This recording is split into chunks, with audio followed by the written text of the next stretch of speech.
So I ran out of gas on my last pass, and then I came back and got the bottle back on, and then I got ahead of myself and forgot to turn the camera on when I welded all this up. But anyway, we got everything welded up now. A-frame's on there. So I went around the outside here, did up there, across the top, and then down on the other side, and then down across the front. Let's see how hot this is. And we went across there and down the front. And then this right here will take a standard RV tongue jack. It's bolt on, so when it comes with the bolts, so he'll just get a tongue jack and throw that on. That'll be good to go. So we're all welded down there. Fully welded, fully welded, fully welded, and ready. So all I gotta do now is clean it up and put some paint on this A-frame so it looks a little bit better, and then we'll be ready to rock. We'll do some numbers here in a little bit. So hang out, we'll get the numbers done, and we'll do a final walk around. I really appreciate you guys all being here and following along with the project. It's been a fun little thing to do, and we got a bunch of people now that are interested in doing Comanche trailers. So thanks again, guys. We'll get this done, and we'll talk to you soon.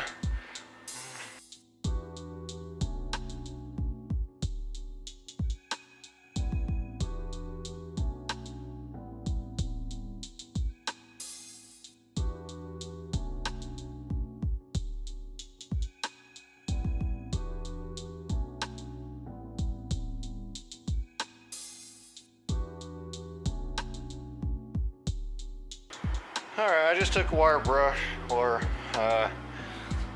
the wire wheel on my DeWalt.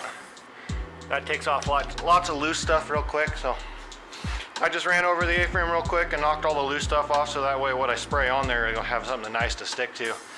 I'll spray it down with some wax and grease remover, and then I'm going to use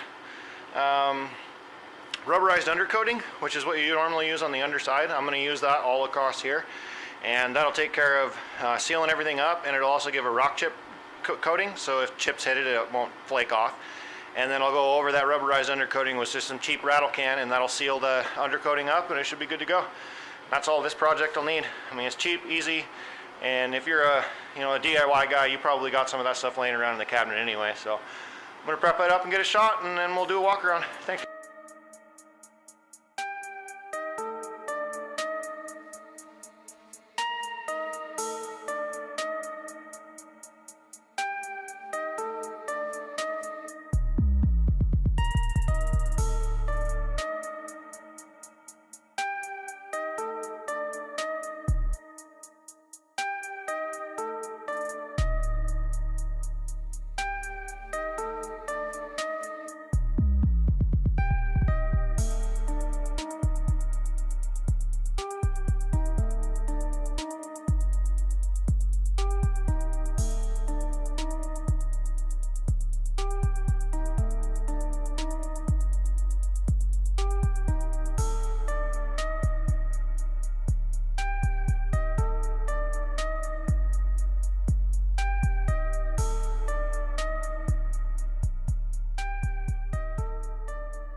Good morning, everybody. Oh, here we are. We got the Comanche all taken care of. I got some numbers all done and wrote up, so we'll get ready to go over that. But before I do, I got a present in the mail from a subscriber, brother-in-law, family member. Check it out. So we're gonna swap over this thing and see if we can get you guys some better audio quality and some better video footage, because the one I'm on's okay, but this one's gonna be much better. So anyway, we'll do the walk around here in a second. We'll switch over to the new camera, and thanks for being here, guys. Hey guys, maybe this is a little bit better. I got the microphone on and the heater is running over here, so we might have some background noise. This is going to be my first run at this new camera, so hopefully everything works out. I'm hoping you guys can hear me a little bit better, and hopefully this video footage is a little bit better for you, because it's full HD now. So anyway, we'll get back to the project here right away. Thanks for being here, guys. I really appreciate it. If you can do me a favor, hit the subscribe button, click the bell if you want to keep up to date. I got a lot of projects going on, and if you like me, hit the like. If you don't, hit the thumbs down. I really appreciate it either way. Anyway, thanks for being here. Talk to you guys soon. Guys, so here we are. I shot the rubberized undercoating, and I top coated it with that bumper and trim treatment, and here's how she looks. I got a little bit of sticky residue still on the A-frame. That will be easily wiped off, and then the line there is where I taped it off. It's kind of a flat black finish, and it's still shiny black from the finish. But anyway, you can see how everything turned out.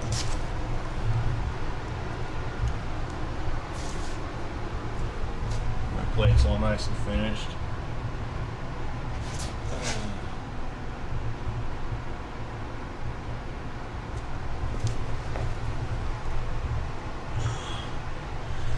Anyway, there's the rest of the cut up bits, and then I need to change this tire out right here. I got one outside on the front I-beam axle that came out from underneath the Comanche. I got a decent one I'll throw on there, and then she'll be ready to roll. I'll bring her outside and get a final walk around shoot for you. I'm gonna get the notepad out right now for you guys, and we'll go over the numbers so you guys see where we land. It's kind of funny because when I did them yesterday on a rough cut, you guys are going to be shocked, so stay tuned. Well, we'll see how the microphone works when I walk away. So I could run this a couple of different ways for you guys, and I'm not trying to be dishonest with anybody. My business is built on honesty and integrity, so there's a couple of different ways of looking at this project in the end when it comes to financial investment. So I'm going to run over the different ways that I see how you could look at it, and you guys can kind of tell me where it would all land. So I am a shop. I do restoration collision repair for a living, so this was a client job that was brought to me, so obviously I got to charge the hourly rate to be able to be out here and do this. So what I was challenged to do was to keep his budget, even including shop rate and considering shop rate, I guess I should say, to stick it around $500 if possible. This was just kind of a deal that he didn't want to let it go to scrap, but he wanted to do something with it, but he didn't have a lot of money or time or space to do it, so it's kind of a challenge to him and to me. So anyway, I'm going to add up the hours that I invested. I'm going to multiply that by my hourly rate, obviously. I'm not going to hide anything there from you guys. I'm going to show you straight what I have invested into the project. Normally, industry markup is 25%, so any of the parts or materials that I gather for the client would have a mandatory 25% markup. I'm going to waive that markup for this project just because it's going to run it more concurrent to what you guys are going to be able to do with your own stuff at home. So I'll just run that concurrent with what I got, yeah, you'll see how we landed in the end. I think you'll be real excited when you see the numbers. Anyway, so hopefully this audio turned out a little bit better than what it normally is, and we'll keep on going. I'll work through the bugs for you guys, but anyway, thanks again for being here. Appreciate it. Talk to you soon. Alright, I did a little cheat sheet of numbers yesterday, so I'll go over the numbers with you guys so you can see just how I do this. Alright, so I've got I found the original listing before it got taken down after the client picked it up. So, and this is an assumption on my part, but I think that he picked it up for $100 cash. So we're gonna figure $100, and then I have 10 hours at $60 an hour. So 10 hours at $60 an hour, $600. And then I agreed. My dad was looking for some work, and he doesn't work for shop rate most of the time, so I agreed to let the client pay my dad straight time on cutting up the rest of the Comanche. That was another 5 hours at $20 an hour, which comes out to another $100. And then I have my materials, so I did $23. That's what the cost of the blades were. $70 was the cost of the metal material that I had laying around. I factor that at 50 cents per pound, and that's what I pay for it at the scrapyard. I don't pay premium price. I go to the scrapyard and get the cleanest looking stuff I can from the metal department. So that's what I pay, and that's what I'm charging. So I figure $70 for the materials that are on there. Another $15. And that was for the rubberized undercoating and the bumper treatment spray. And then the front A-frame hitch that I had to order was $26 shipped. So then we total in, so then we have for the 2370, 15 and 26, we come out to another $134. So for the client's investment outright before anything else, picking the vehicle up, paying me for the labor, paying me for the materials, and paying Dad to cut up the rest of the vehicle and get it in the back. Total investment, we are at $934. Now keep in mind that we're covering shop rate on this. So here's the next way that I'm going to look at this. I'm going to say, if you can do all of this without paying a shop to do it, and you got a welder, you got a cutter, and you can pull off what I pulled off, then you cut out all of this labor here. If you can do this yourself, you end up taking the $700 worth of labor, shop labor, out of the equation. So you take your $934 overall investment financially, and you minus the $700 of labor, you end up with $234. So if you personally could find a vehicle for $100, and you had some scrap metal laying around, or you needed to go buy some scrap metal and this material, you had to buy everything, you'd end up right now sitting at $234. And that's you personally doing this. So now, we said it was going to be a camp trailer. We still got some other things to address, right? Well, we also, because we parted out a whole vehicle, we also have some parts left over. So we have a hood, and I could sell the hood. It's a good hood for $50. I have two fenders. I would sell those for $25 a piece, so $50 for the two fenders. I have two doors.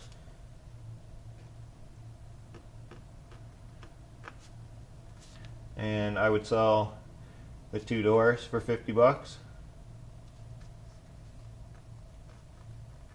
They're not in perfect condition, and one of them's missing the guts, so they're not complete doors. So those would go for $50 a pair. I have some miscellaneous items that are Comanche only or Jeep applicable across all of the platforms that are still have some money value to them. So, you know, wiring harness, steering column, gauges, that type of stuff that are still in there, miscellaneous plastics, that type of thing. We can get another, I estimate, $50 out of that stuff. Then we have all of the scrap metal that's in the back of the trailer. Scrap metal prices aren't very high in our area currently, so I'm just going to estimate that at 20 bucks. Scrap. And then we have the front I-beam, two-wheel drive I-beam axle that's left over that was in good condition. Seems to have good bearings on it. Probably needs some brakes thrown at it, whatever the case may be. I think I could probably list that for $100.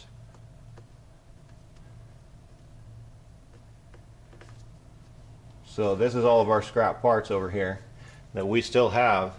Right now we've got $234 invested, but then we start listing our parts off for sale. The sum of this right here, $320. Our total investment right now, if you did this yourself, $234. You see where we're going with this? Right now, plus $86.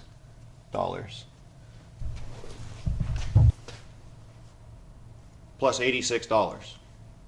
So we sourced the Comanche, we cut it all up, we've bought the metal, we bought the spray paint, we bought everything we needed to do. We came in here, we put 10, 12 hours worth of labor into it, and we have $320 worth of scrap stuff to sell out of it, and I'm only into it $234.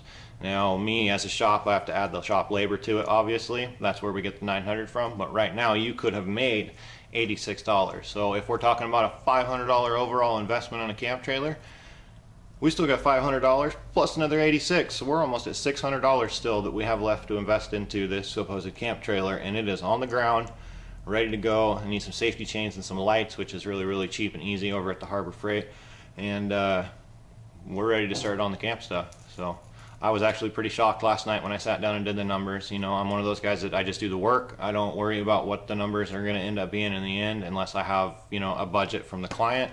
I sat down and did the numbers, and they don't lie. It is what it is. So there we are. I'm going to push this stuff outside, and we'll get a final walk around of it. I'll let the client know it's ready for pickup, and we'll see if we can get this video uploaded for you guys. Anyway, hope the video is better. I hope the audio is better.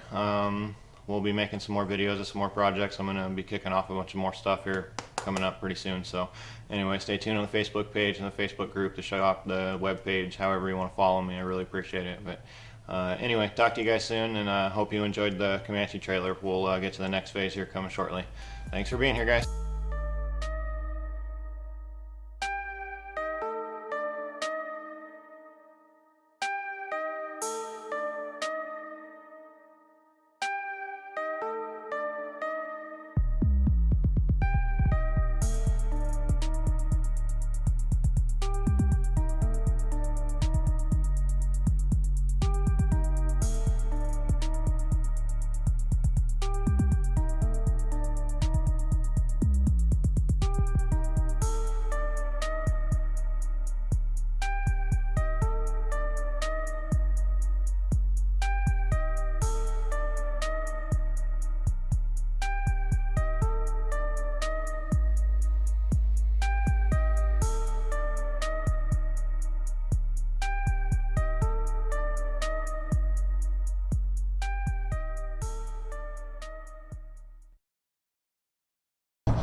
There she is.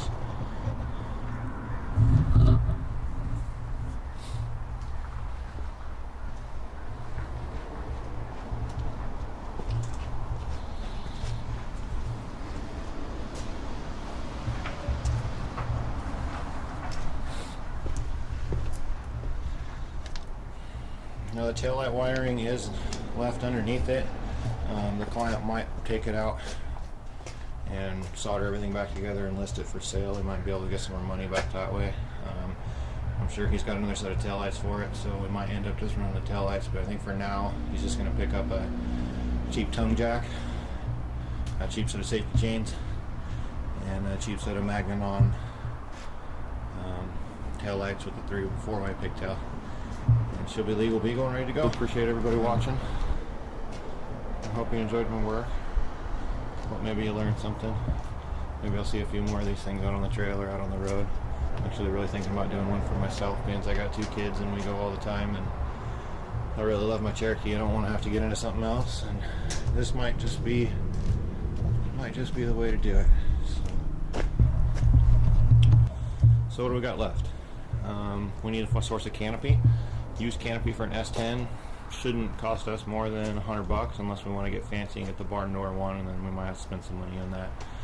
So keep in mind we're 86 in the positive, plus our $500 budget, so let's just call it $600. It'd be easy. So we spend another $100 on a canopy, and that gets us a canopy. We spend, let's say, another $100 on proper wiring, safety chains, replacing the Comanche tail lights, and wiring that up the way we want it, make that all look right. That's 2 out of our 6. We got $400 left. We could then source some wood for the inside, source some snow treatment, floor stuff, build us some cabinets, build us some storage shelves, and then my idea would be, for mine, I would put a lumber rack on there first, a shorty lumber rack, and then slide the canopy into it, so then you could load like a rooftop tent on top of it, and all your gear inside. Probably source a lumber rack or build one for another $100, so we're down to 3. $300 is pretty decent for lumber. Maybe a little heater, maybe a cheap 50 amp hour battery, maybe even smaller than that, a little Harbor Freight solar panel. You'd be right there at the $500. So hoping you stay tuned and hit the bell for phase 2. I know the client's excited. I know you guys have been excited. So anyway, there she goes. She'll be down the road. There's what's left of the dash, and there's the I-beam. So we'll see if he wants the dash. We'll throw it in there and cut up the firewall, and if he wants the I-beam, we'll throw it up here on the A-frame, and she'll be out of here. Anyway, it was a fun project, guys. I really appreciate it. Hopefully I work through the bugs of this new camera here shortly for you, and things turn out to be on the up and up. But anyway, talk to you soon, guys. Appreciate it.